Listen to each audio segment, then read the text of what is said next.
Hi guys, I will share with you how I pack or how I bag my breast milk. So this method is called the pitcher method.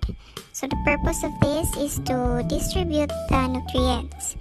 Kay each session nga magpump ta, kay lahi-lahi nga nutrients ang ma-produce. That is why much better nga ato sang itipok atong mga nangapump nga breast milk and then mag-pitcher method ta. So mao to siya ang process. Since ka-eskwela man ko, so gapampod ko sa eskwelahan. And then, pag uli na ko, aya din ko mag-pitcher method. So, kung unsat ako na-pump within the day, pag abot ako sa balay, ako siyang itapok. And then, ibutang na ko siya sa pitchil. And then, ibutang na ko siya sa mga bottle, i-separate na ko siya kung pila kaon sa akong ibutang sa storage bags.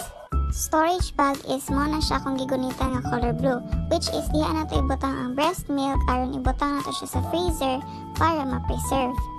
So as you can see, pag umana ko butang sa breast milk sa storage bag is gikuhaan ako siya hangin or gikuhaan ako siya mga bubbles kay para dili siya dali madaot.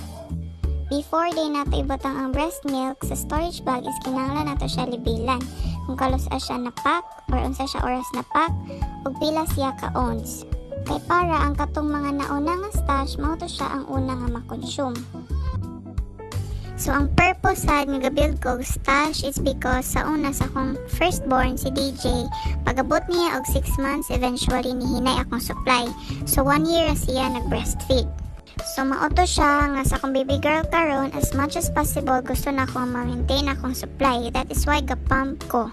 And also gapanagang nasad ko maong gabuild kog stash kay if ever nga mohinay nasad niya akong supply, naaya pon siya ma-dede.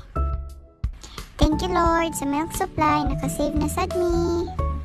Unta, magpadayon pa niya akong supply o mas mudaghan pa. So maura to siya guys, repeat the same process. Tapos i-freeze para ma-preserve. Thank you!